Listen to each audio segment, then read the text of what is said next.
Welcome. I am not Ben Reeves. I am Alex Stadnick, the host who weighs the most. Ben Reeves is caught in an underground bunker right now, and we don't know where to find him. So he's like, Alex, you can host this week. So welcome to the GI Show. Today I have the most amazing panel I am so excited about. We have Joe Juba. You know him well. Joe, how are you, sir? I'm doing great. Love it. Jeff Cork. Hello. Hello. How are you? Doing well. Thumbs Good. up. And joining us from Chicago, the man, the myth, the legend, Kahlief Adams, host of the Spawn on Me podcast. Hello, sir. How are you? Fam, I am so excited to rock with you all today. And I have to say, if you say the host that weighs the most, I feel like we have to then try to figure out how to test this in a real way. Like, I feel like we have to go from opposite sides of the room and then do the Milli Vanilli chest bump in the air and then see who falls down first. That's the only way you can kind of determine how that actually works. But I love it, and I appreciate the heck out of it. For sure. I love the idea that like we're just pretending that scales don't exist. That like that's not the way to do it. There must be some scientific method for testing this. You fill a tub with water. Yeah. I love it so much. On today's show, we got a wild one for you. We are going to be talking about our playlists. We're going to be talking about all that good stuff. We are going to be looking into our crystal balls and letting you know what Nintendo has in store for the future, what we want from them in the future. And then we also got Flight Simulator, Call of Duty, everything and anything. I'm so excited. Without further ado, let's get the GI playlist rolling. Kahlief, since you are our valued guest, we'd love for you. Oh, back it up. All this talk about weights and stuff like that threw me off. Kahlief, who are you? What's happening? I weigh almost 300 pounds. I'm about 5'11". My BMI is not 12. But I run the Spawn on Me podcast. It is a podcast I call the premier podcast spotlighting people of color in the video game industry. We've been doing that for about 6 years, almost going on 7, coming up in January of next year. And yeah, it's been just a fantastic ride so far. Just getting a lot of stuff done and sharing good stories about how folks and people of color are managing within the gaming industry and doing really cool stuff. So thank you again for having me. I'm super excited to rock. You're welcome. When did you kind of start that? Where like what was the inspiration for that, and what were those beginning years kind of like? Oh man, I mean, I was sitting at my desk job at my old IT gig and felt really stupid because I was teaching people how to use the mouse and they didn't know how. Oh no. Oh yeah, I was Captain IT desk support and it was like murdering my brain. Wait, but those people exist? Do people who do not know how to use a mouse? So I was working at a union back in New York, and most of the union workers that we had were fairly old. And it wasn't a matter of them not knowing how to use it, but it is like a fear of technology. And that fear was the thing that kept them from kind of progressing in those ways. And me as a person who's like a huge tech junkie, like that stuff eats at you because you're just like, I really need you to hit shift. Like just hit shift. Like you don't have to do the other stuff. Like just hold shift and like Alt F4 and you're good. Like we can do this together. We can make this happen. And it was just like rough because they just couldn't get to that place. Yeah. But it was me kind of sitting there and then starting a blog called the Spawn Point blog back in the day. We got picked up by Sony for a couple of stories during the time when they were doing Sound Shapes. So it was kind of interviewing folks in that space about the games that they were making within Sound Shapes. And Sony said, hey, why don't you write for the PlayStation blog, or at least transfer that stuff to the PlayStation blog? And I kind of started my work on the press side of things in the industry. And then that kind of folded because no one likes to read long form articles. And then I'm not salty. And then started a podcast with my co-host at the time, Cicero Holmes. And we decided to just kind of see what the podcasting space was. We were big fans of things like the One Up Show and Weekend Confirmed with all those wonderful folks, and felt like there was a space for us to have this conversation through a prism of blackness, which we hadn't seen really anyone do before. And that was the impetus for kind of starting Spawn on Me and seeing how we could get it off the ground and grow it. So yeah, it's been an interesting 6 years post that initial launch, but it's been really amazing to hear so many folks say that it has value and that they really haven't seen anything like it. And we're talking about things in a different way than other folks in the space are doing. So it's been really fulfilling in that way, and it's been fantastic. So yeah. Can I put you on the spot? Of course. So 6 years is a lot of backlog for a podcast. If Yeah. someone says like, that sounds like a great show, where is a good episode or two that you would recommend people listen to that you think are like a good jumping on point? Oh man. I think one of our earliest shows that we did with Evan Narcisse, who, industry veteran, he's been doing so much good games work before he moved over to doing more comic stuff. That was like episode 50. That was when that's when I figured out how to actually edit a podcast. It was Episode 50. It was like episode 50. We used the snowball microphone, so you had to get up real close, like right up here to your face. And then I kind of, it was a really fantastic conversation because I think it really figured out for us what our niche could be in the space when you have so many podcasts out here and it's super saturated inside of the podcasting market. It really gave us a space to be able to talk about a thing that we all understood from a personal perspective in a way that we could convey to other people externally and them be able to get it too. So I'd say that episode was one that was really fantastic. The first episode we had with Austin Walker was fantastic. I don't remember the numbers on those, but because we're up to like 350 now. And one of the ones that was one of my favorite shows is when we had Adam Sessler on the show for the first time. I love it. Because literally it was because of a tweet of me putting a little cat with anime eyes saying, "Please, Adam Sessler, be on our show." And me being a huge fan of his work for forever. And then being able to put that down on our bucket list of saying oh crap, we got Adam Sessler on our show. And him being just amazing and fantastic and then rocking with us super hard since then. So yeah, there's a bunch of little shows in between those, 1 to 350 that we've done that really are like, goal posts and markers for us. But I think those three specifically like definitely define how we kind of learned what we were able to do and do it well. Yeah, great. Yeah. For sure. I definitely were you, when you were editing back in the day, were you like taking the two different audio forms and like clipping them up and trying to line them up? Because that's how I did. It was such a, I couldn't believe how I did it compared to now. It's insane. Awful. It was such an awful experience because like we used to do a really long show too. We used to do like a 2-hour show. Oh yeah. And doing long shows like that just like murder your soul because you're just like, where did I mess up right there? Oh crap, your audio sounded bad. Oh crap. Like I don't know how to use noise canceling in this software. How do I do that? So now it's gone down from a 2-hour show to around an hour show. And my edits have gone down from an hour and a half to about 15 minutes. So like I can knock out a show pretty quickly because I actually know what I'm saying when I'm talking at this point. So I'm like, oh, that was actually a reasonable point that I made, and I don't have to try to edit that around to make it sound good. And sonically it just sounds better because we have better, equipment and stuff like that. But yeah, for anybody who's starting that process out, like Godspeed. It is not. It's hard in the beginning. You will get better at it. You'll get faster at it, and I would say just remember the conversations that you had within your head. It makes it a lot easier, and edit early. Don't sit on it for a week and then wait to try to do it because you will be screwed when you try to figure out like where you messed up or where something went wrong. So yeah, it was a definitely learning experience for sure.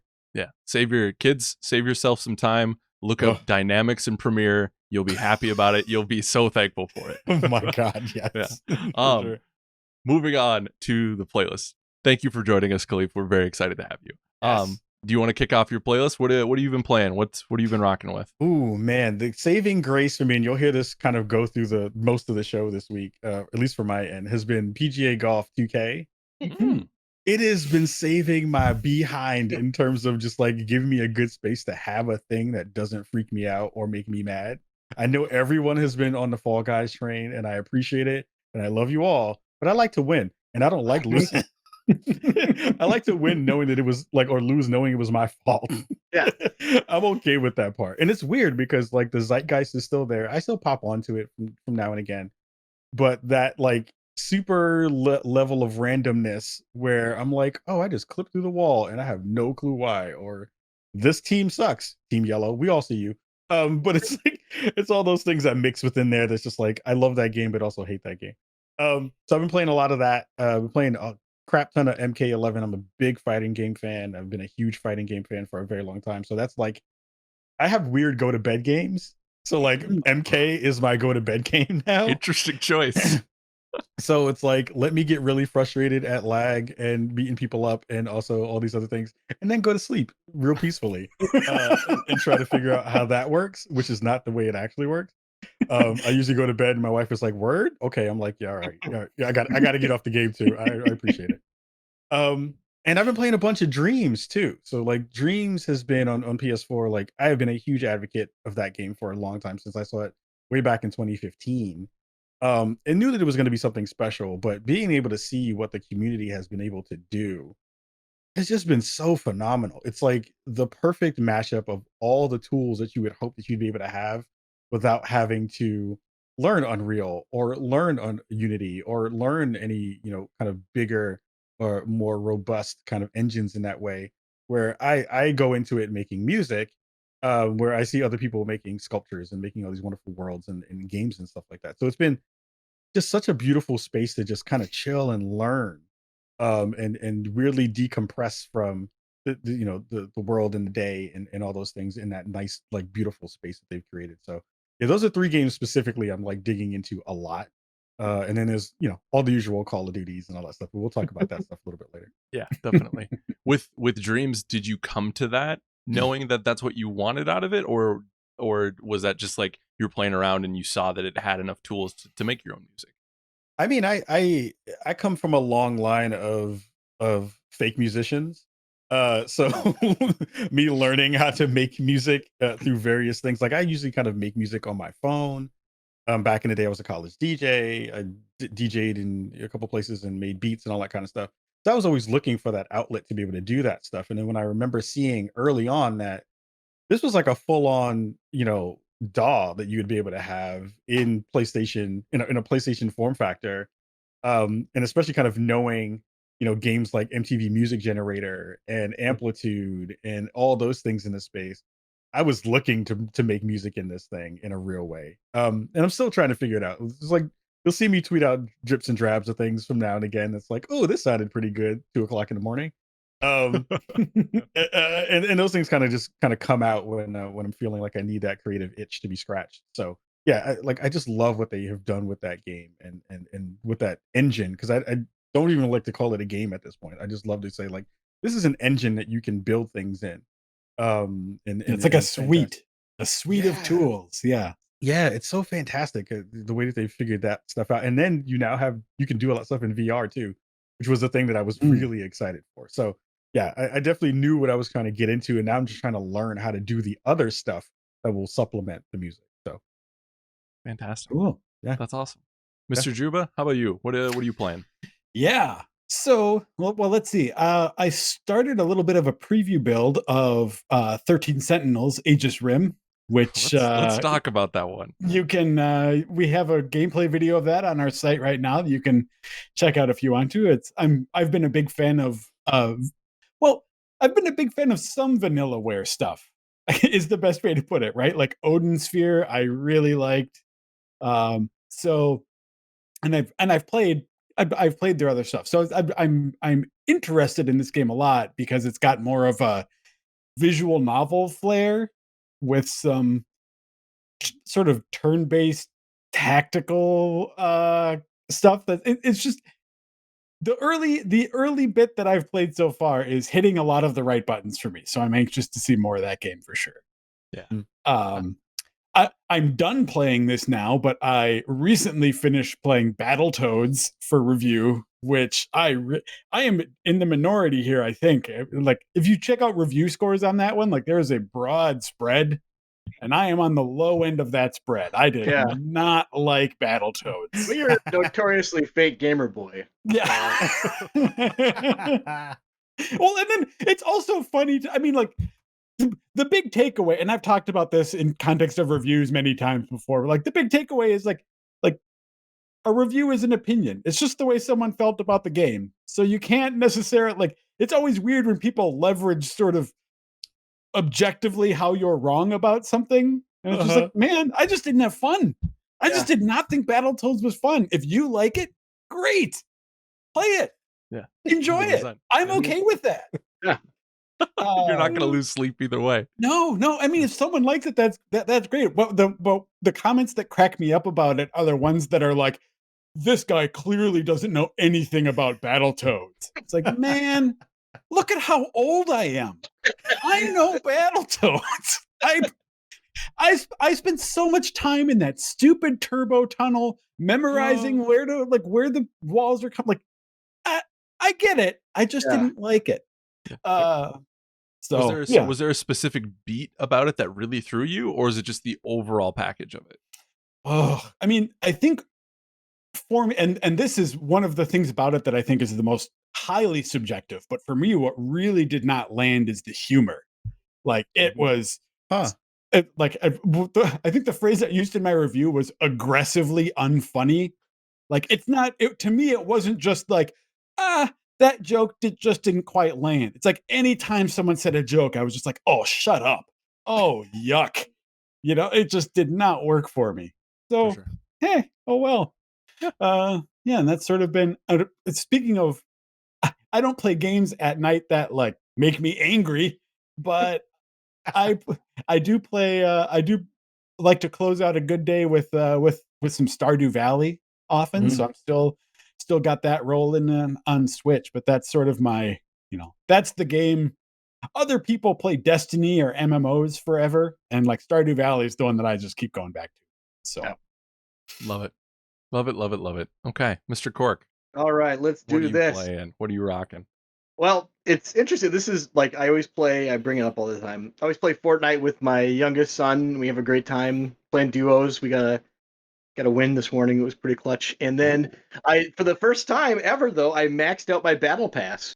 So hit level 100, and then it's just like my life feels empty now because like that was like a big focal point of what we do. Like he would come down first thing in the morning and be like, Dad, do you want to play Fortnite? It's like, yes. So then we do that, knock out a few levels and do our weekly challenges and all that stuff. And it was like this race because it was like, oh, we've only got so much time to unlock this really badass Oni mask for this character, like the tier 100. And then I did it. And it's like, we played this morning and it was just like, all right, here we are. Down low, 103 now. I guess what does that do for me? But this game sucks now. It sucks now. Fortnite is bad now. Yeah, it's bad. Yeah. New season's starting soon though, so I'm excited about that. But then also started playing the Batman Arkham Asylum again, just to kind of familiarize myself with that because the new stuff on the horizon there. And that game holds up. Parts of it don't hold up, but it's still super fun and like it's really hilarious because there are just those moments where you're like in the elevator getting some dialogue thrown at you, and Batman is just standing there and it's like, all right, I got that. Oracle. Blah, blah, blah. He just is not moving at all. It's like, yeah, it's an old game, but it's still, the combat's really fun. And then like the slow motion ragdolls are just like, people lose their spines and so good. flop through stuff. It's so good though. So good. Yeah. But Batman doesn't kill as he slams someoe's face into a grate. Oh no, no, he's not dead. Yeah. He just they turn into a cloud of bats or something. I love instant vampire. I want that so much now. It's like Batman and like what they do in the shadows all in one exactly.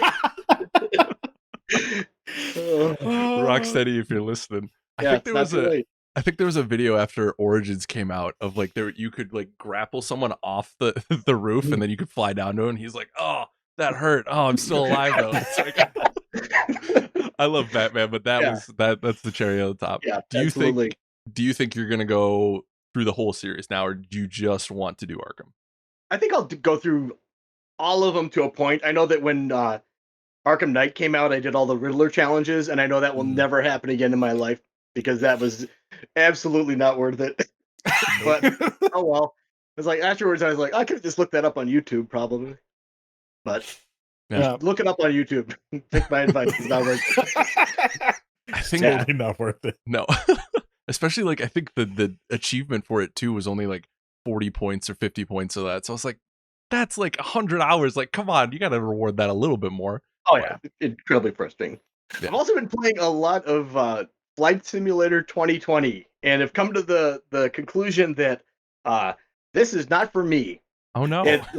It's one of those games where it's like, well, it's not a game. It's a flight simulator, right? To be clear, like it's not like you're flying through hoops and getting scores and everything. Like this is something that you can use to teach yourself to fly, and it is technically amazing. Like the terrain looks great, but people are really into that, and I gave it a shot, and it was just like, Godspeed. This is just not for me. I turned the assists on to the point where it's just like I'm just moving this plane that's just flopping around in the sky, and I'm like, I don't know. Once you see your house and like the places that you're familiar with, you're like, all right, I get it. Although I will say, I found the best thing that I did this morning was I set like a 747 to take off from Minneapolis to land in San Francisco, and I just said AI pilot, and then moved the drone camera out the window, and I just had it running for like 3 hours today. And I would just look up at the monitor, and it's just like you were looking out the window on that flight in real life. And like that's exactly what it looks like. It's great. Kind of I the love best it. thing. It's Yeah. kind of the best thing. It's so relaxing, and it's got that sound of like an airplane. You're like, cool. Yeah. Yeah. Kahlief, have you been playing that? Yeah, I streamed it on my birthday actually the other day, and it was funny because I'm awful at games like that, and this is the first one I really, really wanted to dig into. It was literally an hour of me streaming and hearing landing gear, landing gear, landing gear, landing gear. And I was like, I probably need to turn this off. And then it was like me asking stream, like, how do I turn this thing off? Because it's killing me. It makes me want to. And then I just crashed the plane and was like, I'm done. I was like, I'm just gonna get out of this. Get out. Figure out a way to get out. It's I didn't know that there were fantastic, there are so many beeps that are possible that you can hear. It's just amazing. but doesn't it give you like a weird level of just appreciation for all the stuff you actually have to do as a pilot? Because I was just like, look. So luckily, we had someone in the chat who like literally plays these things all the time, Mhm. and it wound up being for the last 30 minutes of the stream, me being like, "What is this button? What does that do? What does that mean?" And he was like, instantly in chat was like, "Oh, this changes the yaw of the thing, and you can do this." And I was like, "You're a genius. I don't know how you are playing video games and not doing this for a living." And he was like, I like planes. And I was like, thank you, because I now don't have to hear that landing gear noise Yeah. for the rest of the stream. Yeah. Ever again. Yeah. It's a It's cool nightmare. though. It's I was watching like a bunch of YouTube videos, and there are people that are like, I'm a pilot. I've got 20,000 real life hours in this plane, and I'm playing this plane. And it's like, cool. Like, if that must be the best feeling in the entire world for people that are like that. Like, there's a guy who is like an actual Airbus A320 pilot, and he's just going through and saying like, this is a little different. Wow, they nailed this. That's got to be awesome, because I don't have anything that would translate to a game like that. I mean, why do they get their game and I don't get my Columbo game? your Columbo game. Ooh. Would it be the actor watching Columbo? Because that's your relationship with him, right? It's not like you are Columbo. Well, okay, then that's true. So wait, okay, we have to go through this real quick. Got a lot going here. so in this Columbo game, so basically 95% of the game is you acting like you don't know what the hell's going on, and then 5% are at the end, you're like, I know exactly what happened. Exactly. One more thing. Yeah. Yeah. I mean, well, but see, that's the magic of Columbo, right? Is like he knows the killer right away, and it's just watching the trap close. So that's the game I want. All I have to say is that I'm so happy I'm on a show where people understand about Columbo. Because I could not do this with my millennial friends. They'd be like, do you remember Columbo and Kojak? And they'd be like, what the F are you talking about? Like, who loves you, baby? And they're like, my mommy does, but I don't know what you're talking about. I'm like, all right, I got you. I think you guys are going to be good friends then. Yeah. I love old people. We're all old. It's so great. It's the best. Being old is awesome. Yeah, sorry, good. Alex. I wouldn't know. Yeah. Enjoy your knees that bend.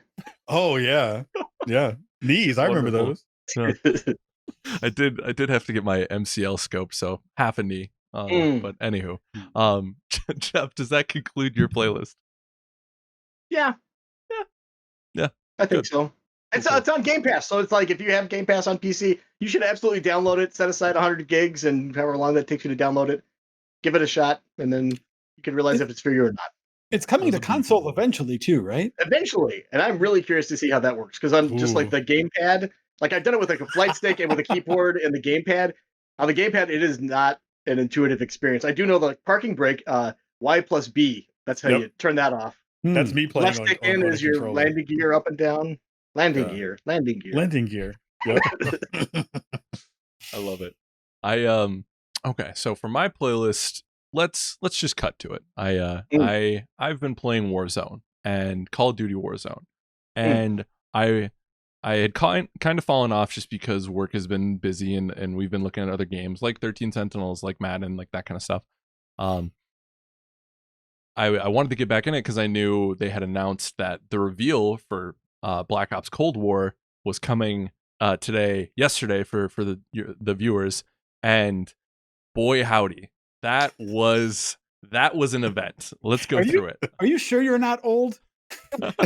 I'm trying to fit in with you guys. Is it working? Boy howdy. Yeah. So for those of you who missed it, Activision and I guess Infinity Ward, I'm confused about who's doing what with Warzone anyways, but that's another topic. But so they staged the reveal of Call of Duty Black Ops within Verdansk, the Battle Royale map. And in a way that Fortnite has done, like the Travis Scott event, or like, you know, some of the you could watch Inception in there, which is wild. But I kind of went into this not knowing exactly what was going to happen, because I was like, okay, I'm sure it'll just be like a contract. You pick it up, the trailer plays. Absolutely not.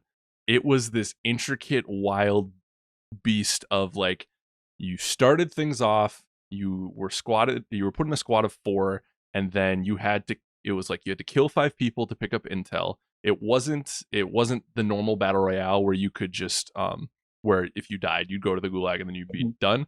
It was, you kept respawning, similar to some of the other modes that they've had in that. So you had to pick up that intel first, and then once you got that intel, there was like a location to like a key that you had to have, and then you had to go find like where those numbers like fit in, and there was markers on the map and stuff like that. But it was just this intricate thing that like one other thing popped and another thing popped and another thing popped, and I was like losing my mind. I was like, what is happening? And then it gets to the point where it's like, find the weapon or wield the weapon. I was like, okay.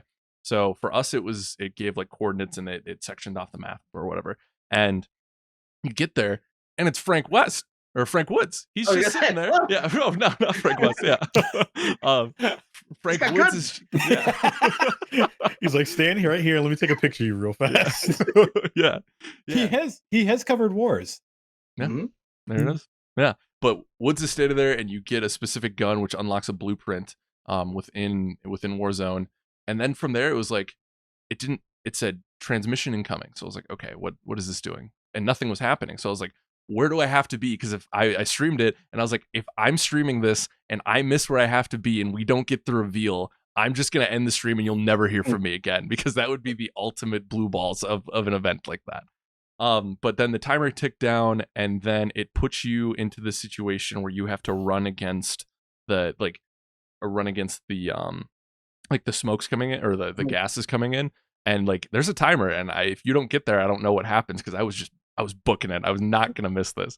But eventually that tension finally left. You get to stadium, and then you watch the Black Ops trailer, which I still need to dissect a little bit more. I'll ask you guys what you think. But just the spectacle of that, I've never experienced anything like that in reveals or games or anything. And like, I think the danger of feeling like I was going to miss something, especially on stream, made that those moments even more impactful. I don't want to do that again. Yeah. but like that tension was so good, and it was at that point where it's like, even if the trailer is bunk, which I think it was pretty good, this was a moment that like I will really like, I enjoyed, and I think was worth the wait. I hope the viewership feels the same way. But yeah, and so it just they keep doing smart things with Warzone that I am really enjoying. And it's one of those things where even if I fall off of it a little bit, once I get that taste again, or one of my friends is like, come on, let's play a couple rounds, I'm like, all right, fine, let's go. Even though I'm still not great at it, but it's still a really good time. Which is a good segue into, did you guys watch the trailer? What did you think of it? We do have some Dan Tack wrote up a great piece on what the game is going to be. Kahlief, did you get a chance to watch it? I feel so cheated because I just watched the trailer and didn't get to do all that cool stuff. I didn't even know that was a thing. Oh, I'm sorry. Oh no, I'm like, oh man, I want to do it. It's probably gone now. But yeah, like seeing the trailer, I was like, all right, you have your expectations for what this thing is going to wind up being. There was like this really great video that someone put up a couple days ago that was like, how do you do an announcement trailer?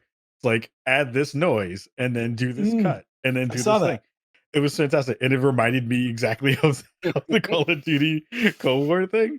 I mean, of course, Frank Woods is, you know, if you've played Call of Duty in a real way, you know what that character means to the whole series. It also feels like he's especially just tied to Treyarch, which I love what they do with the series. And I'm just like excited to see how they're gonna mess up history again in For this real. particular game, because it's never really how it's supposed to have gone or how they've done it or how they take their spin on it. And it's always nice to kind of, I know people hate it when they're just like don't get the history right, but I'm also just like I like the alternate history stuff that they kind of mess around with and play around with, because I think it's just interesting, and it's Mhm. cool to see how they're talking about, Ronald Reagan being in the trailer and being a huge part of that conversation. The running joke I see currently on my timeline is like, I want Ronald Reagan to address me with non-binary pronouns in this game, and it's gonna be really interesting to see how they deal with stuff like that. He like Uh, glitches and he's just like, I he's can't like, handle this. he's like they, and then he freaks out, and then the game ends. But again, it's like I'm really excited again to see how they touch upon the pieces of history that they want to talk about. The fact that I saw little twinges of Vietnam stuff in there weirdly was also a thing, or it looked like they were dealing with that era somehow, bringing some of that into the Mhm. conversation, or maybe I miss saw it, because those numbers don't really add up, but it is one of those things I kind of saw. Um, again, how that's going to work in multiplayer, because they've had conversations about bridging those gaps too. And again, now having Warzone that's been doing really, really well, and then a second version, Mhm. probably of a BR or some more multiplayer stuff that's going to be in there, is going to be a little bit of MP overload, I think, for most people. Where they're Yeah. going to split the organization, not the organization, the communities again. But I'm really excited for what they're going to do. They hardly ever miss the mark. At least Treyarch does. So Mhm. knowing that this is going to be coming out soon and that they're going to be talking about this era, ooh, I tweeted out. I was like, I'm excited for the game, and I'm not excited for the think pieces. So we'll see what happens Yeah, Mhm. when that game drops for sure. for sure. I think they're doing, and I'm reading Dan Tack's write up, which you can go check out on Game Informer right now. He talks a lot about they're really implementing choice in a way that I feel like is rare for this series. And I'm Mm. curious, especially to your point about the alternate history and like where is this gonna go? Like I wonder how deep they're gonna get into those alternate choices and because they've said multiple endings, so it's like, does the US end up on top? Does Russia, like, I'm with you. I like the alternative history angle of this. Jeff, did you get a chance to see it? I did not. And actually, I want to see it though because like some of us have to work all day, Alex. I'm curious.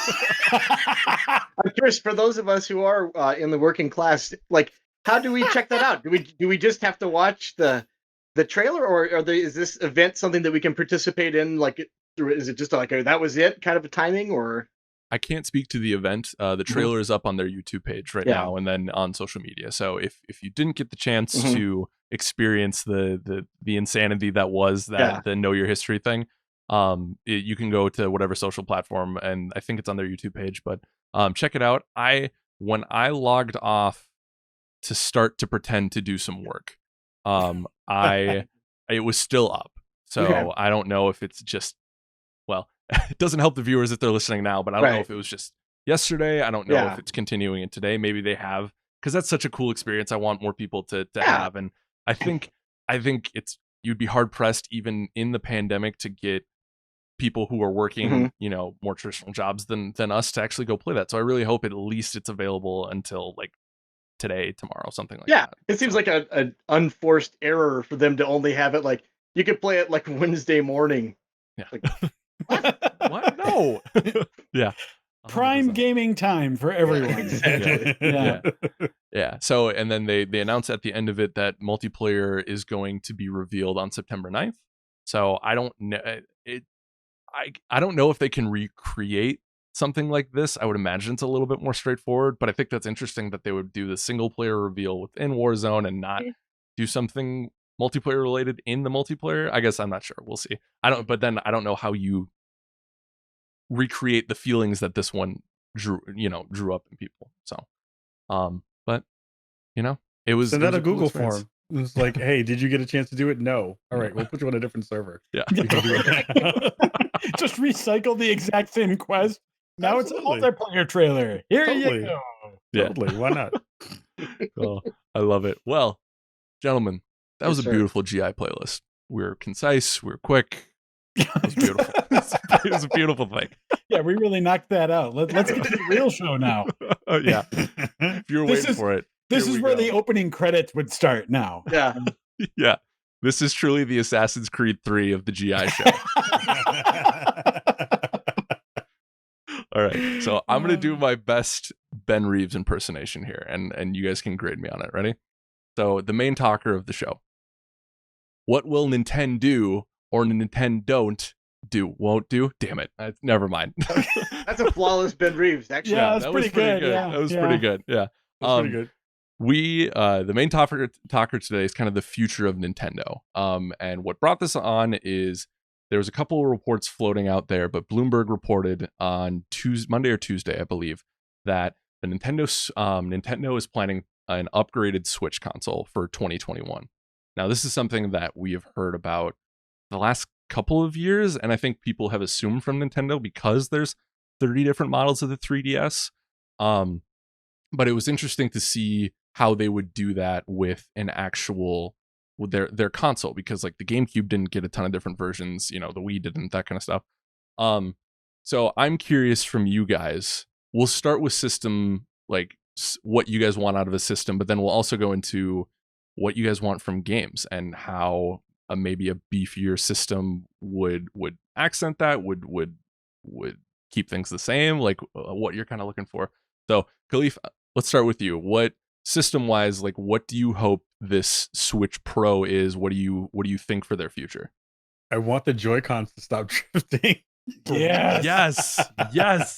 Can you fix that, please? That would be nice if you can make that work. I mean, that system is fairly simple in my actual needs from it. Is like all the things that you would want from a 0.5 to a V1, V2 upgrade is like, I want a prettier screen.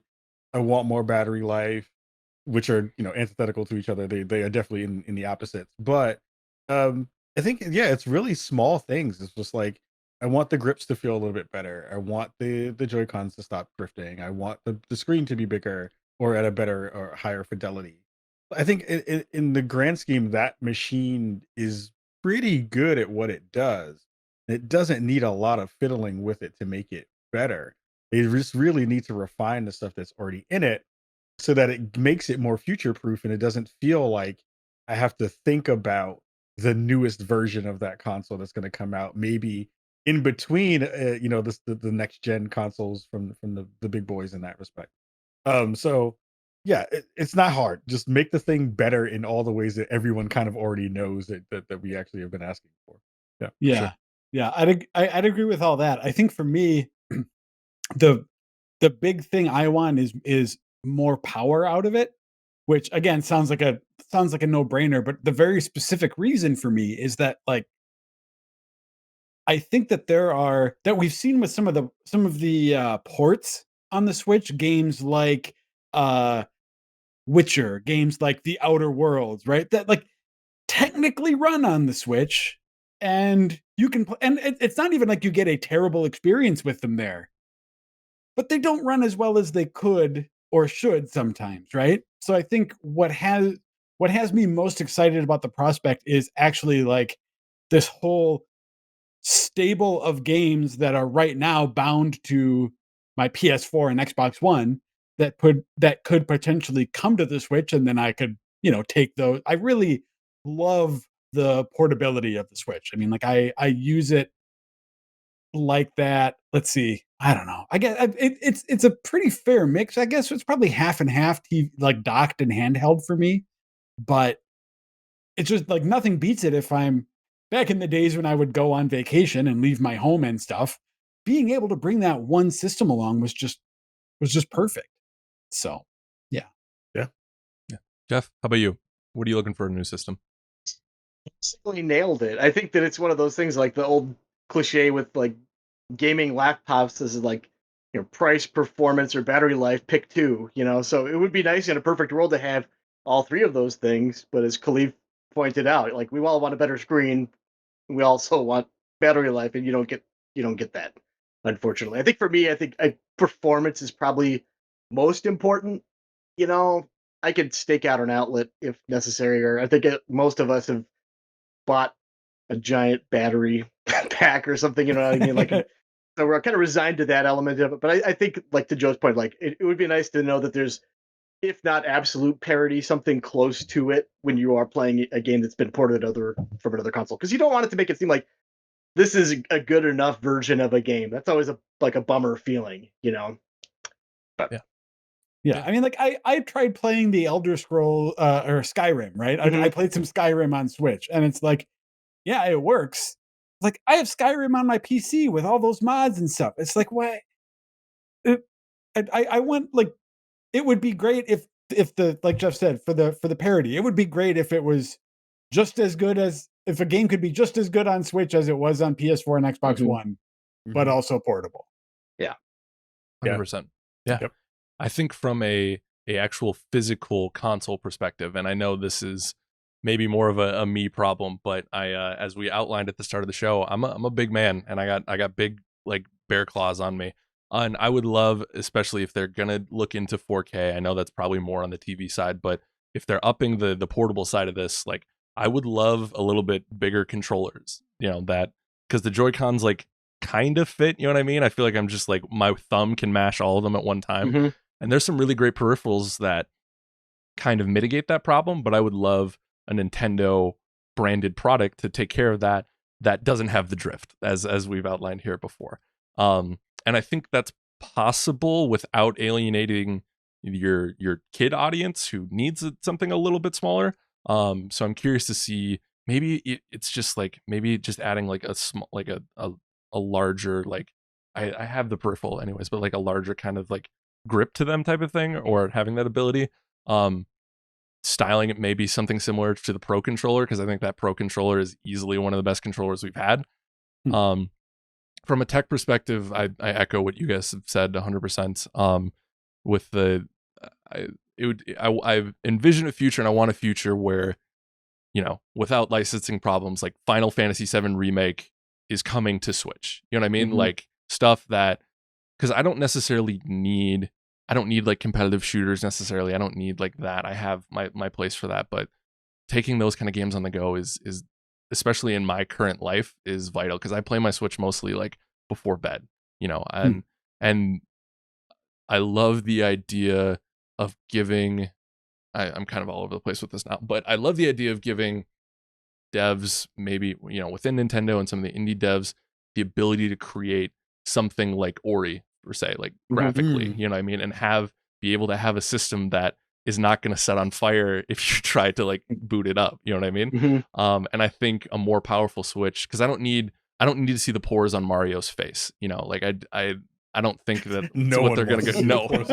You can look up pictures of realistic Mario, and they are disturbing. They're the worst. Yeah. We all freaked out when we saw his nipples. I don't need to see what else he looks like in real life. But to give developers a canvas to push Nintendo worlds is a very intriguing proposition, and I would love to see that even more. Can you imagine like what people could do with like a Wind Waker style of game with those kind of assets? That, chef's kiss, baby. I'm curious what you guys think. We'll get to games in a second, but I'm curious to think, do you guys like the strategy of Nintendo taking their handheld approach on just doing new updates every 4 years, 5 years, or do you want to see them go to a new system?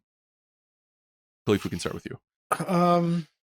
I mean, I'm not a big fan of the half steps anyway across hardware. Like, you've seen it not. I honestly think it's been to the detriment of the industry where we've seen these half steps happen. Like, we've seen it with the kind of PlayStation to PlayStation Slim, and then we've seen the Xbox to Xbox S, and it does fit a certain section of the market, I think, in a good way. And I think them doing that with the Switch as well, going from the Joy-Con version, the detachable one, to the kind of all-in-one version of it. There were improvements in it, but I would have been okay with waiting for them to put all that stuff into a new machine, and seeing what that was going to wind up being, because then it doesn't feel like you've put in money into the ecosystem and then are kind of waiting in this weird space to say like, we know something else is going to drop. I'm having that thing with the PlayStation VR right now a lot, Mm. where I'm like, I know a 2 is going to be dropping at some point. It has to drop at this point. And there are so many cool things that are coming out for it that I don't want to go buy it because I know the 2 things is going to drop somewhere as soon as I put my money down for it. So it's like same thing with the Switch where like I know something's coming. It has to be coming. But it just feels like Nintendo just doesn't really want to do the work of saying, all right, guys, we know this is coming. We can give you a out of 2-year date from now. It's like it's coming in 2024. Like it's a thing. I would much rather that because then I can budget. I can figure out how do I want to attack that as a thing. Instead of feeling like I'm gonna drop money on this thing, and as soon as I do, the next thing is gonna get out, which doesn't feel great. So yeah, I think putting out the actual full version of a thing as opposed to these half steps is much better for everybody involved. Yeah, I wonder about that. Like I see the point, but I also I can't help but think about some of the problems Nintendo's had with that next step. I mean, especially if you look at this phenomenally successful console with the Wii, and then they tried to do that next thing. They tried to Mhm. do the Wii U, and they ran into all of this. Like, I mean, it's basically their most successful console, followed by their least successful console, and I think that that created for them, and a lot of this is maybe on their messaging side of things, but it like created some problems. I wonder if with the kind of stuff that how like Sony and Microsoft have been normalizing those sort of like next steps for consoles. The idea of hey, now it's the Xbox One X, now it's the PlayStation Pro, now it's. I wonder. This is all just a really roundabout way for me to say I wonder how long Nintendo can hold on to the Switch name and continue Mm. taking those incremental steps without saying it's the next thing.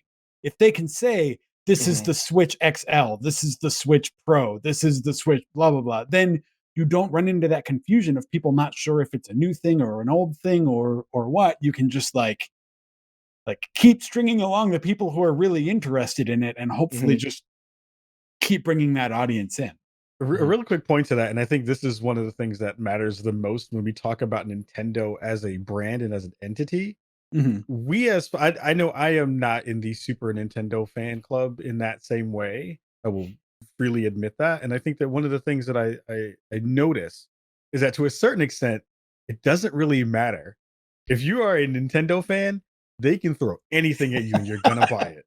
So it doesn't really even matter. You can get half steps, you can get bad online. We got to use your phone to talk to people. You can get all Oh this my other god. stuff, and people will still rock with it and still be okay with it, right? So it's like to a certain extent, it is a very much cult of Nintendo versus non-cult of Nintendo part of that conversation, where they could put out something that is, something that most folks who are like super technophiles would say that's really a kind of half step, but people will Mhm. gobble that up and say, well, Nintendo is doing what they need to do to keep all of us happy because we don't need the other stuff that all of you all need. Mhm. So it's just a really weird, interesting space that Nintendo fans, super fans especially, find themselves in. And I don't know how you, I'm not gonna say fix it because it's fine for them, but I feel like it slows down the process a lot, right? When you have people who are just like, I'm totally fine with this thing and it's gonna be okay either way. So I Mhm. wonder how that kind of plays itself out in the way that we look at their tracking for some of that stuff. Yeah, For sure. I would love to be a fly on the wall in some of those in the rooms where they talk about some of that strategy and Mm. how they well, a fly on the wall who also understands Japanese, a Japanese fly. I would like to be. Can you yeah, that's like the monkey paw wish right there. I get turned into a fly on the wall, but they continue speaking Japanese and I do not Yeah. Mhm. Yeah. Sounds understand. like a Twilight Zone episode. Yeah, it really does. Yeah. Any thoughts?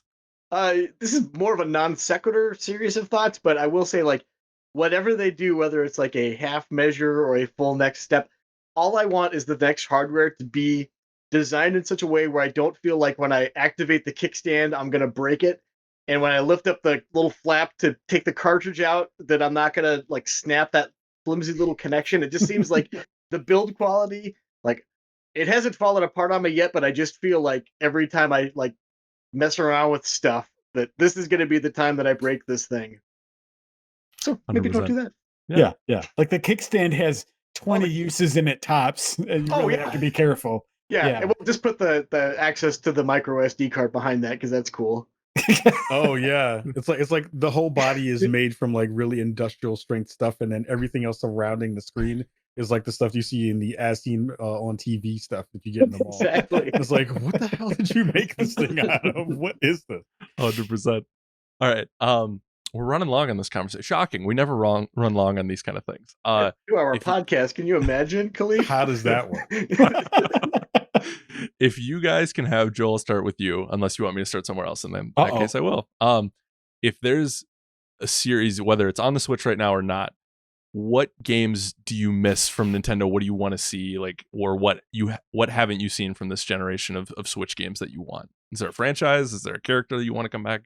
Oh man, I mean, what I would like to see the most, it's sort of, I mean, Nintendo has such a stable of strong franchises, but I have such a nostalgic connection to the 16-bit era that for all of the new Zeldas and Metroids and stuff that's out there, like I want more 16-bit versions of that, right? Like I want another Link to the Past style game, which they did that Link Between Worlds, right? That was so good. I want another thing like that. I want or like Link's Awakening too.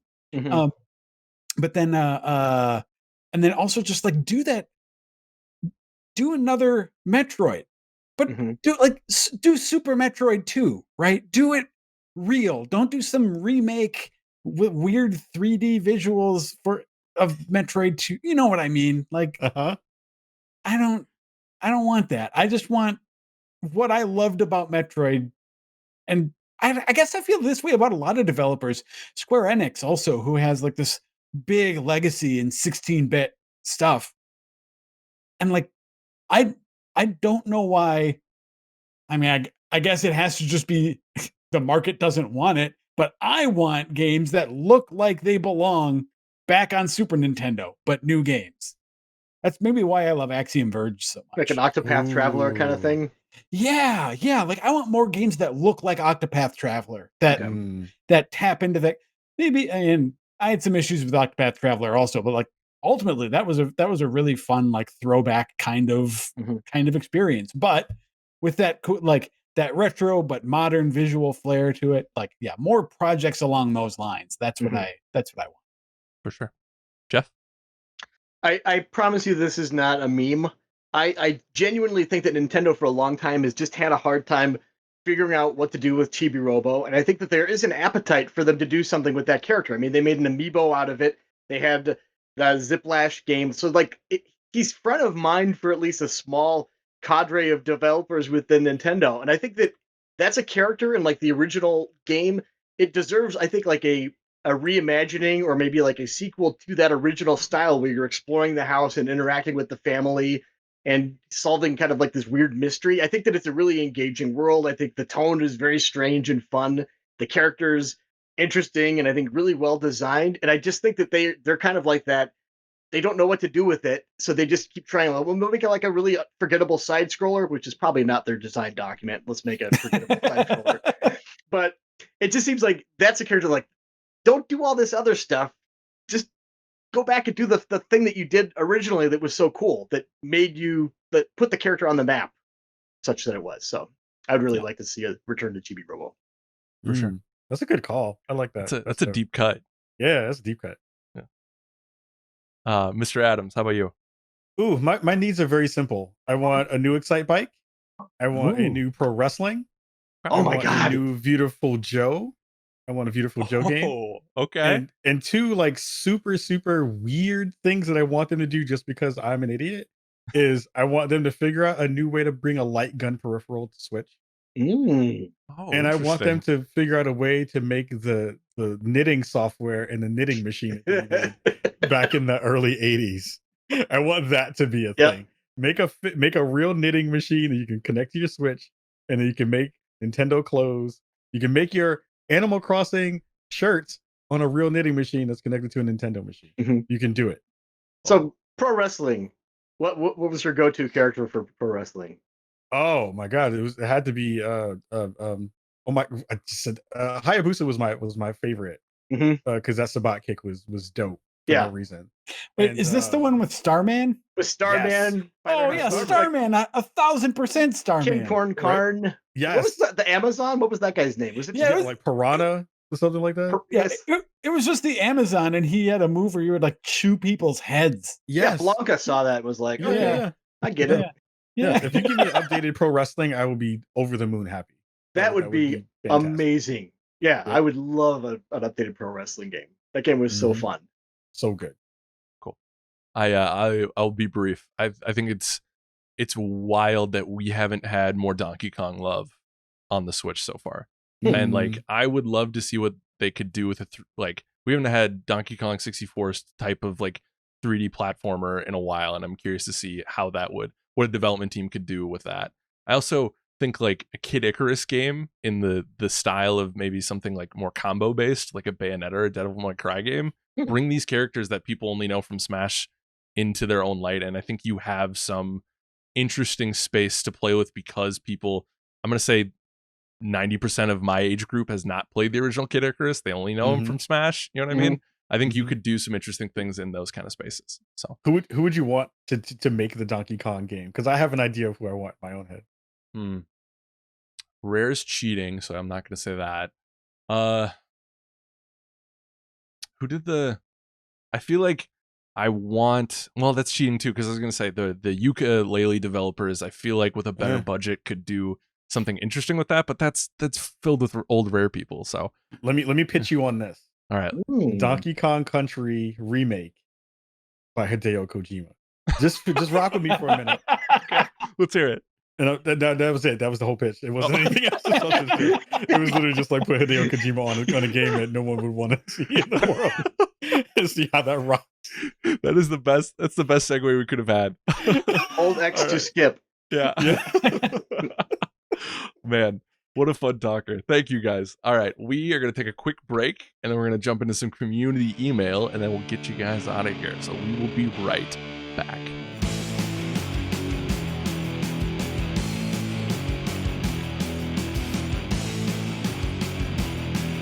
Welcome back to the Game Informer Show. We are now in the section, these beautiful community emails that you guys send to us each week. Every week we get games, we get interesting think pieces, we get crazy rankings. I know Jeff Cork is so excited to rank more characters. He can't wait. Look at him. He's beaming.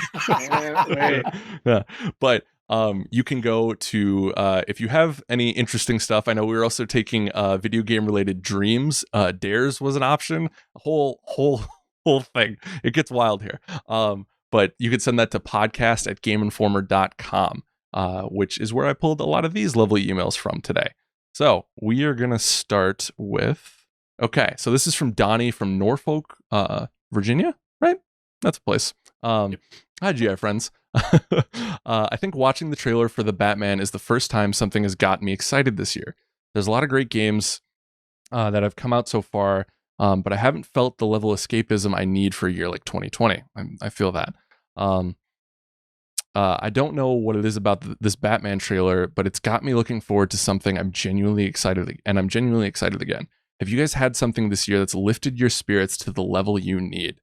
That's a great question. Thank you, Donnie. Kahlief, you want to start? I mean, ditto on the Batman trailer for sure. That was nuts. I hadn't freaked out like that in a very long time for a piece of media. So ditto on that. I mean, weirdly, and this is going to sound really weird in terms of like lifting your spirits, because it's a pretty dark and gruesome game, is The Last of Us 2. Interesting. And the reason I say that is not because of the tone or the timbre of the game, which again was very, very dark, and not very happy in that way. But it's always one of those things as me as a creator, I'm always impressed and inspired by seeing cohesive things come together. And I think seeing again Naughty Dog just like knock it out of the park, and again have this like fantastic piece of art and game that we can kind of enjoy. It was good to see a thing that I was hoping be good. And I feel like that to me was a thing that lifted my spirits in a big way this year, for sure. And again, that alongside Dreams, which the creative spirit with that everyone in that community has, and they continue to show and outdo each other in ways that's not competitive, but all collaborative. And just like I see so many people are like, how did you make that grass look like grass? How did you make that water look like water? And people literally like jump into forums and jump into rooms and like hack at it and share knowledge and share wisdom. Those two things specifically this year have been fantastic for my brain to feel like things are moving in a reasonable direction in the gaming space. So that's a great question, by the way. Yeah, most definitely. Joe?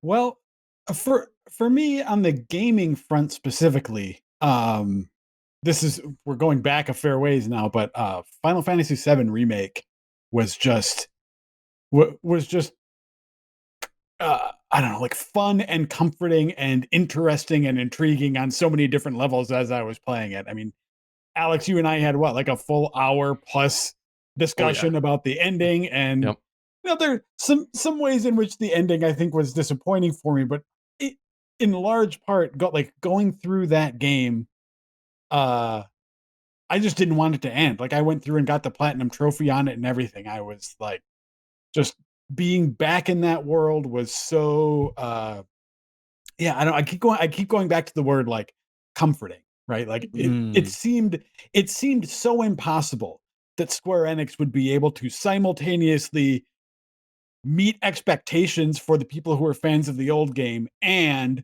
still create like something that was new and interesting. And yeah, I feel like they walked that line so well. And then just on a quick non-gaming note, and this is maybe so like I really here in the Twin Cities we have a really cool live theater scene. Like we have lots of good theaters around here. And my wife and I go to a lot of shows. And it was really disappointing for me once the pandemic set in that like all of these tickets that we had were being refunded and kicked back because like shows were just getting canceled left and right. So when when Hamilton got announced for that it was coming to Disney Plus, a show that I had never seen before, had never heard the soundtrack, but had all of this hype, and my wife and I had actually had a ticket to go see it later this like later in the year for a performance that got canceled. Like I was so looking forward to finally like having a sort of theater experience at home again. And it lived up to the hype. I really enjoyed it. So I had never heard so much about a musical until that, and I was like, it can't hit all those notes, right? It can't. And I watched it with my family like 2 weeks ago, and I was just floored. Like at first, I wanted to be like, oh, the rap's cringy and like, oh, whatever, and then it clicked, and I was mesmerized. So I feel you on that. I think Jeff Cork feels that too. Oh yeah, Jeff, you love Hamilton, right? Oh, it's a fun show. Super fun. Oh, great. I thought you would have something terrible to say about it. No, I saw it in Chicago twice. That's why. No, Okay. that's what I knew. I knew he had seen it. That's why I threw him that one. Yeah. Never I haven't mind. seen the Disney Plus, like the one with the original cast. I have not watched that yet. Yeah. we'll get And around I've to it. seen. I mean, Very, like very I'm sure that there are legitimate criticisms of it out there. I mean, like I know, but at the same time, there's some. At least what I like about the criticisms that I've seen of the show is that they don't revolve around just like this thing is popular, so I hate it. Right? Mhm. It's a lot. It's a lot of more like cultural criticism around it, which Yeah. I appreciate. Yeah, So. it's one of those things too, because I have enjoyed it. I'm like, I could really ruin this for myself by digging into it and just seeing why I'm bad and dumb for liking it. But it's like, I like these songs. I find it very moving, and I've enjoyed it. So I'm just gonna let that be. And there you go. For sure. Jeff, I how know. are you? What's Well, lifted your like spirit? we'll do the gaming thing first. And similar to Kahlief, like this is not a game that's like super upbeat and positive, but I really was drawn into Ghost of Tsushima in a way that I didn't think I was going to be. I mean, not necessarily for any particular reason, but like every quest ends with like, "You saved my son, but my father and mother are dead." There's not a good mission in that game. You There's a never lot save of it. everybody, and then they yell at you because you could, yeah, whatever. But I found that world so great, and just I loved exploring it. I loved getting all the shrines and finding all like following all the foxes and everything, and it was just like a really relaxing, beautiful world to go into. And then Joe, you will appreciate this for sure. is on this weekend. My family, we finished I think it's our third, maybe our fourth rewatch of Avatar: The Last Airbender, which is like Oh, that's my all-time favorite thing. I just like my appreciation for that grows every time, and it's just like I don't want to be like hyperbolic, but I think that is probably as close to perfect as something can be. I love it. It's so good, and yeah. it doesn't diminish with any viewing. I just like those characters in those world. Like it's just incredible. So I'm through book 2 on my Netflix watch. The first time I've ever gone through it, and oh, it's incredible. It handles storytelling and character development with a maturity that most shows don't handle, yeah, and it's a kids show. Like yeah. it's absolutely incredible. It's beautiful, and like the characters are so wonderful, and like I love all the weird animals and everything. You're just like, yeah, Yeah. that's cool. We started watching Korra again too, which we've only gone through that once, so I'm looking forward to it. Like we watched the first couple episodes. My wife and I are like, I thought we didn't like that as much. That was pretty good though, right? So maybe it was just like the first time our expectations were so high. But Yeah, for sure. I'll go quick. If you want more of my thoughts on Animal Crossing, actually go to last week's show. We went in depth about our games of the year, and that's definitely one of my choices. But that just came at such a perfect time for me, and from our video that we did where we get to tour each other's islands to just sweating over turnip prices and stuff like that. It was an amazing experience and gave me a sense of escapism that I desperately needed at the start of this hellscape. You should also And- watch that video of visiting other people's islands if you want to see Alex struggle to put on a hot dog costume. It's so good. It's so good. I'm so happy I kept that in.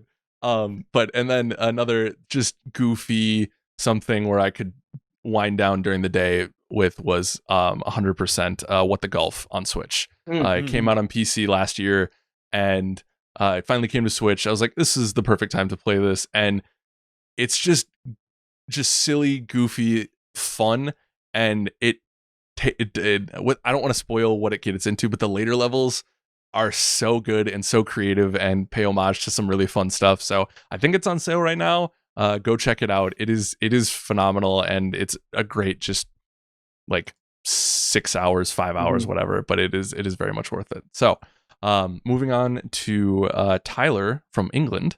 He says, "Hello, Reeves and crew.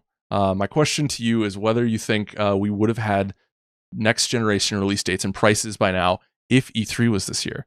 It seems the freedom of not having E3 has given both Sony and Microsoft, it has allowed them to both wait for the other to blink first, and we find ourselves in this weird game of cat and mouse."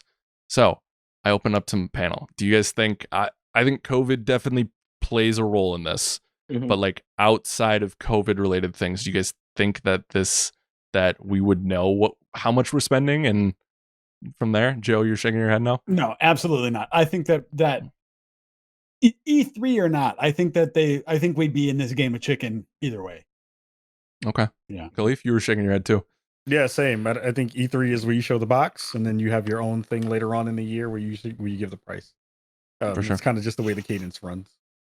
Yeah, I think especially since you have E3 is so high profile that like I think Sony definitely learned a lesson from $599 with the whole world watching on a stage like that, right? Yeah. I think that like because ultimately, especially if you're expensive, that's not necessarily you want it's a piece of information you want people to know, but like unless you are super affordable, it's not necessarily what you want to lead with. You want to lead with why you need the console, not how much it's going to cost you.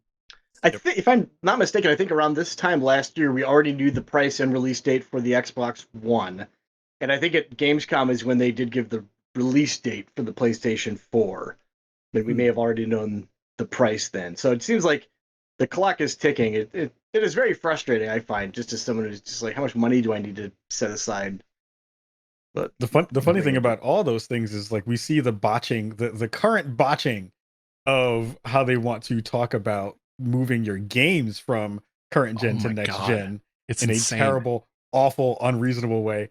Mhm. That makes me understand that they are not ready to talk about console price either. Yeah. Because if they can't wrangle their third party partners to get that stuff right, they're still trying to figure out how they're going to do that from a first party and from a console perspective going forward. Yeah. So, yep. For sure. Do you I would ask that next question, but I would keep adding to the timer. I know we have a schedule to keep. So we are going to do the Jeff Cork dedicated character rankings here. We're going to get into it. So many characters, find out where they go on Game Informer's arbitrary ranking show. It's science. My LAN cable looks like it might unplug itself at any moment. Just to brace yourself. Yeah. So if you've been watching the show or listening to the show over the last couple of weeks, A, thank you. We appreciate the support. But B, we've been compiling this list of the best / worst game characters in video games. And I believe we are at, I think we're at 20. I'll pull it up. I won't read it to the whole list, but there's a little kerfuffle around the Funky Kong that we haven't figured out quite yet. It's caused a lot of stress. Alex, can you post it here so we can see it at least? Yep, I'm pulling it up right now. Also, it's amazing that I forget how many Kongs there are, but Funky Kong as a name. That should automatically remove you from any list possible. You just automatically get DQ'd because your name is Funky Kong.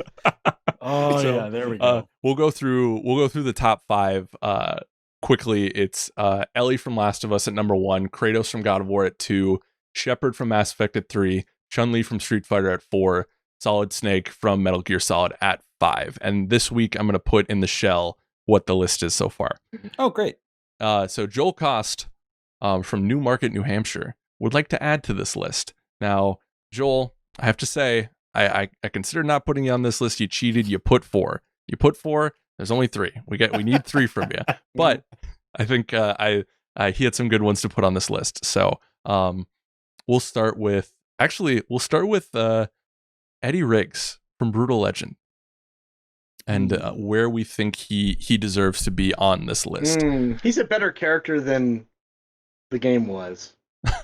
He's definitely more memorable. You could parse that sentence on your own time. That's not my problem.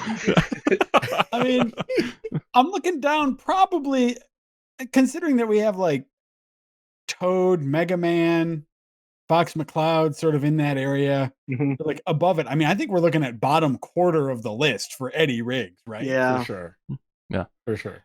Yeah, I would put. I think the perfect spot for him is at 17 between Toad Jackson from Super Mario Bros. And the Earthworm Jim. That's an old. If you're curious about Toad Jackson, go watch an old episode. We explained it a little bit better. Yeah, it's worth it. We promise. Yeah. I need to get someone link me that bad boy at some point, because I was like, today I learned Toad's last name is Jackson. Oh my god, it's incredible. That is fantastic. Because I think Toad and Fox have both been in more iconic things and are more recognizable and probably have been in better games, correct? Yeah. I would be okay with that landing. Between Toad and Earthworm. Because there's something also just like endearing about Eddie Riggs as a character that is not that you definitely don't get out of Bubsy and Earthworm Jim, right? So yeah. Okay. Anything to supplant Funky Kong off the list. That's our thing. He's never not going to be at the bottom of the list. People are trying, but he's not getting off the bottom of the list. Man, I am really struggling to think of someone that I would put below Funky Kong. I'm sure we'll get there. Actually, friend of the show, Kyle Hilliard, sent us a nice little message pertaining to that when Ben's back, we'll play for you guys. But great. he's stirring the pot a little bit that I'm excited to play next week. Okay, so that was pretty easy. That was pretty good. Unless Jeff, do you have any crazy? No, that's great. I love it. Okay. This will be interesting. I don't knowing this crowd. I think I'm going to be alone in my praise for this character. But Sora from Kingdom Hearts. See, Funky Kong. There we go. Like we finally have a challenge. Come on, get out of here. Absolutely not. Who would win in a fight, Sora or Gex? That's my answer. That's Skinny boy battle. Or better yet, if you were to have Sora and Funky Kong run from each side of a room, do the Milli Vanilli belly bump, who gets knocked down first? Oh, scientific. There we go. Scientific. Yeah. All science. Yeah. Come on, guys. Sora? Nothing? I mean, okay, well, Alex, where would you put Sora? I mean, here's the thing. Here's the Okay. thing. Joe, I love you. We've been best friends for 35 years. Name 3 of my kids after you. I kind of like him in that 10 to 13 range above Orin. No? Just Boy. because like he is, for fans of that series, he is such an iconic character. He is like that pure protagonist that if you love the series, everyone loves. Like, you know, there's no like the Keyblade isn't as high of a mystique. He's just a pure positive jolt of energy that I think is pretty iconic. But You know what I think? I think that you're only supposed to send in 3 characters, and this person sent in 4, and Sora's disqualified. oh no. Ooh. Uh-oh. Science Strategic again, blunder. science. I agree with Joe. I think that we just have we're to kick- we just have We're to kicking him DQ. off Yeah. the list. We Someone just else have is to, gonna have to submit it. yeah, we have to DQ him this time and just rank the other 2. Yeah, rules are rules, man. I would say something super controversial, actually. and Oh, hit say, it. Let's go. If you're gonna drop Sora anywhere on this list, a person you would have to take off is Chun-Li. Whoa. Okay. Interesting. Because Elaborate if you're going further. to use someone from Street Fighter, Chun-Li is not the character to pick. So I would say if you're gonna Oh. swap Whoa. something, if you're gonna swap something, it would be Chun-Li for Sora. Oh my goodness. Not that high. I'm not gonna say I'm not gonna say Yeah. Sora's a 4. I'm Yeah. saying like just to get on the list, if you're gonna drop somebody, Chun-Li would get dropped in my mind. I think we can still keep adding to the list, right? We don't have a set number on it, right? Yeah, but I like the take that he thinks Chun-Li shouldn't be on this at all. Who'd Not you even put? close. Who would you put on that list? Kenna Ryu, of course you would put Kenna Ryu on that list over Chun-Li. Blanca would get Bison would get more love. Whoa. than Chun-Li would. Okay. All right. I like this. They're bringing some Dawson. spice. Spicy Ooh. Dawson would be better than Chun-Li. I can't remember. So- This does remind me of we're talking about characters who would rank lower than Funky Kong.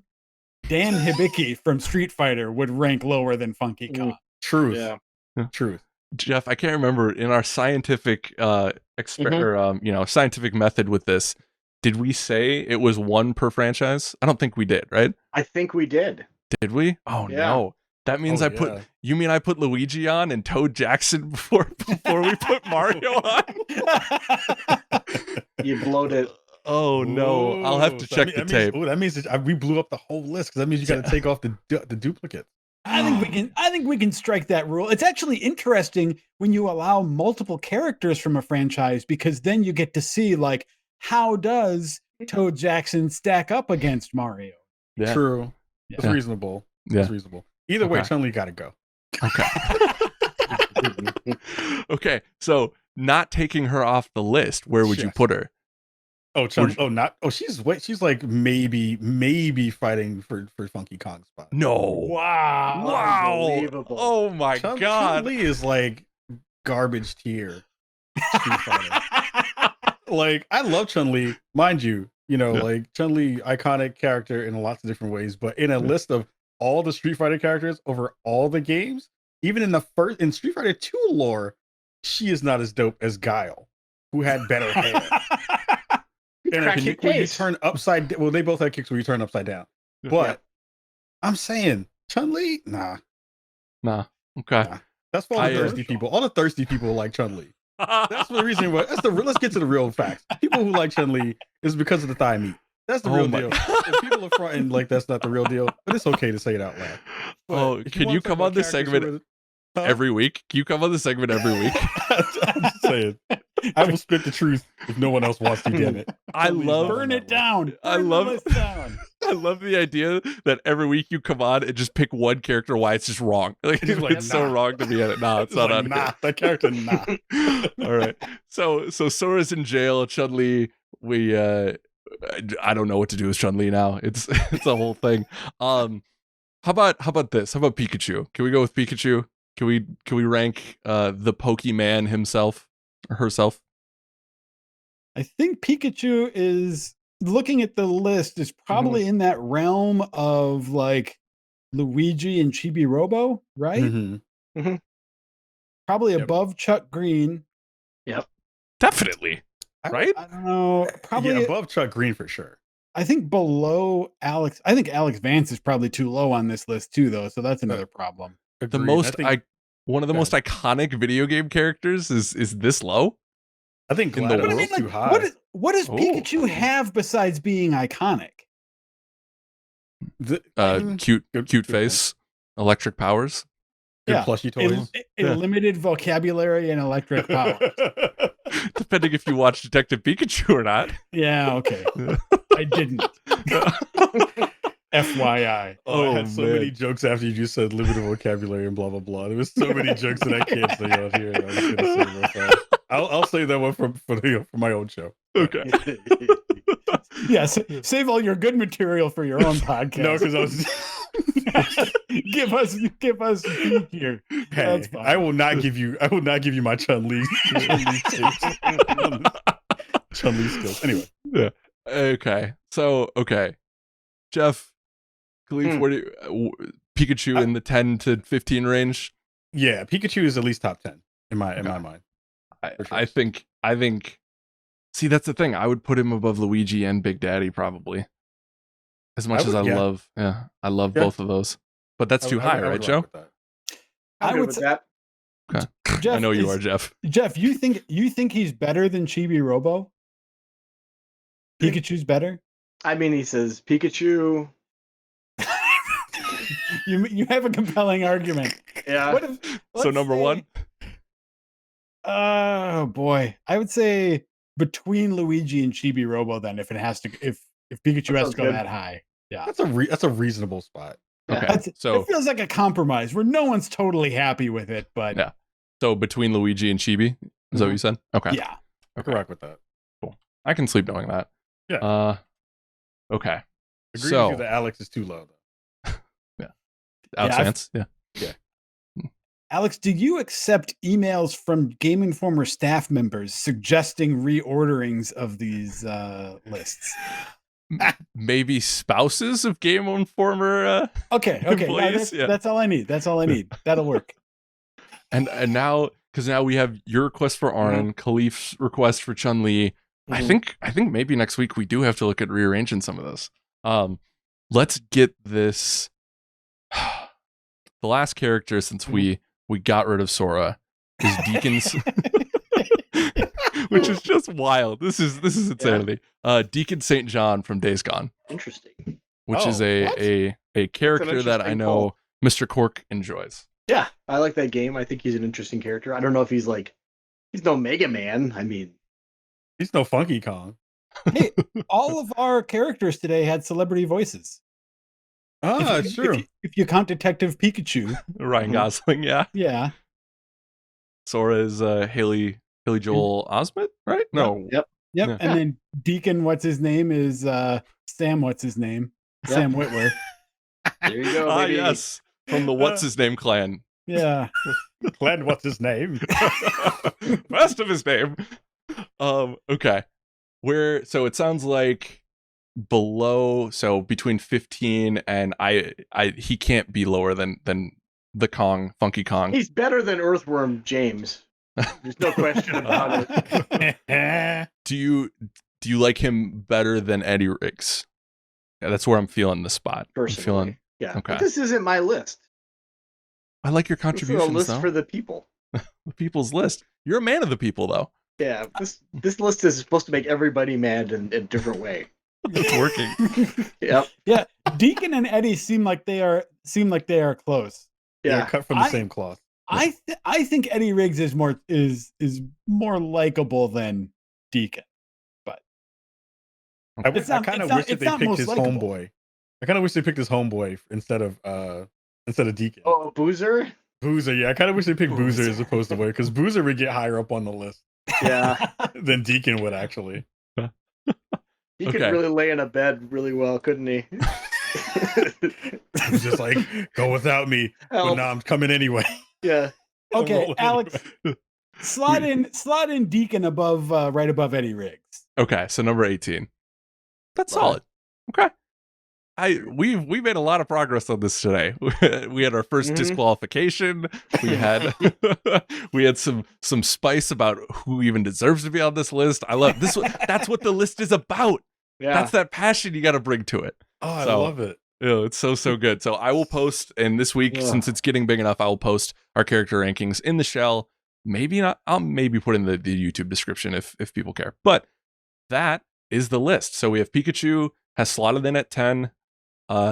Deacon St. John from Days Gone is at 18. Eddie Riggs from Brutal Legend 19, and Sora. Who the hell cares? Maybe next week. All right. If you want Sora ranked, send in a submission according that abides by the rules, and Yep. then the committee will weigh it. Go 4 from there. entries. He's the 4th one. Perfect. So thank you, Joel Cost for the list. We appreciate it. Except learn to count next time, buddy. Anyways, just kidding. We love you. Let's get to the final segment, the Ben Reeves so-called Get Wrecked, where we recommend our things around Game Informer that we're really proud of, or that we think people have done a really good job on. And then Jeff, I would love for you to start. What do you recommend? What should people get wrecked on? Trying to think. This is tricky because I've been head down working on some big projects for the upcoming issue, so I have not been as active a participant as I'd like to be. Mhm. Trying to think. Joe, we can. This is tough because we're proofing the issue too, so I'd like. Oh, there's yeah. stuff that I've read that I don't want to say. Check this out because it may not be up on the site yet. For Yeah, sure. that's the boat I'm in. Is like some of the stuff that I'm proudest of that I've seen our team doing is stuff that we can't quite talk about yet. Okay. Yeah. Great job, Alex. But I think in the short term, we'd mentioned it earlier, but like Dan Tack has some really good stuff about the new Call of Duty up on the Mhm. site. Like you can go see that right now, impressions and stuff like that. If you're interested in Call of Duty, he's played a lot of them. He has some good insight on it, and he breaks it down pretty well. Yeah, we did that Outriders new gameplay today that I think worked out pretty well too. Yes, So, we did. You and I there you had go. a really good talk on it. Outriders went from kind of a meh, I'll see type of game to even in our laggy playthrough, which is just the reality of the world. I'm very excited for it. If you like Gears of War mixed with like Destiny and like a little bit of Diablo, I think you're going to be happily surprised with that one. So, Mr. Adams, how about you? What content are you working on that you want people to know about? Where can they find you? The whole shebang, or the creators that you really want to highlight here? Yeah. A couple of quick things. If you want to send me all your Chun-Li should make the list hate, you should send it to @Kajakins on Twitter. That's our main Twitter channel, Twitter account, and it's @Spawn on me as well. A couple of things that have happened to us in the last couple of months that have been really fantastic, and I wanted to share with you all and your audiences. We had our Lesson in Blackness episode that happened right around the kind of spark of Black Lives Matter happening. All that stuff got shared out far and wide, which was super fantastic across the internet and across the gaming industry, and that was fantastic. We have a show out today that's on the feeds that features Zoe Snyder over from Harmonix talking all about Fuser game, which I am Fuser, which I'm super excited about in a big way because I love music games. I love what they're trying to do with Fuser. And we had a really cool announcement over the past week where we got sponsored by the folks over at Reebok, which is pretty fantastic. Oh, awesome! For a video game podcast that is super rare to Mhm. get sponsored by a shoe company. And then in the 12th of September, we're going to be doing our voter registration drive under our Spawn for Good banner. So we'll be looking for folks to help stream with us, to help share out the good word. We'll be raising money for the folks over at Vote Riders because they are doing the fantastic work of getting people IDs so that they can vote in the upcoming election, which is going to be super important. So we have lots of stuff coming up and lots of things that we're working on and knocking out of the box. So lots of things coming down the road that are going to be pretty fantastic and fun to talk about. But they'll be dropping out pretty soon. And again, you can check out our show, all podcast platforms, YouTube, all that good stuff. Yeah, I think what's so impressive about Spawn on Me is not only you're highlighting amazing creators, but how passionate everyone is that you have on, and it makes you kind of want to run through a door, like with some of the people that you have on there. So definitely go check out Spawn on Me. It's a really good time. Appreciate it. I think I know we talked about it ad nauseum today, but the Call of Duty Black Ops reveal, I did a quick cut down of that, so you can cut down me winning in regular multiplayer. If you want to go back, see the full stream for that. But I cut it down to just the reveal event. It's only like 20 minutes compared to like the hour stream I had. So if you're interested in what the actual event looked like, go check it out if you can't play it right now. So this has been a good week of content, and I cannot thank you enough, Kahlief, for coming on. I've been very excited to have you on. You killed it per usual. This is one of my favorite episodes we've done. And Jeff and Joe too. Look at you two. You're fabulous. You're wonderful. Kahlief was the star. This was it was great. It was great talking to you, man. Yeah. For sure. Seriously, I knew when you hit me up to come on the show. First of all, it is a thing I get to check off my bucket list to say I rocked with the folks over at GI. And again, like, you're all amazing and fantastic at what you do. I continue to look up to you all because you do such fantastic work in this space and have done so for a very, very long time. So anytime you have an open spot for me to wreck a list, please let me come on and come through and hang out with you all, because it was super, super dope. And again, thank you for having me. Most definitely. Maybe we'll keep Reeves in his bunker. Maybe he won't come back, and then you got his spot. Yeah. Be sure to like, share, subscribe. You know the whole thing. We appreciate your guys' support. We need it. We love it from the YouTube perspective, but also from the magazine perspective. Thank you to everyone who still gets the magazine. As the gentleman here said, that's our lifeblood. They work their asses off to make some of the best written material you will read in the gaming industry today. So be sure to go support that if you're not. Thank you to everyone for joining us. This has been episode 515 of the Game Informer Show. And here's to 515 more episodes. How about that? Yeah. As Benjamin Reeves would say, game on. Right, Joe? Bye, everyone. Bye.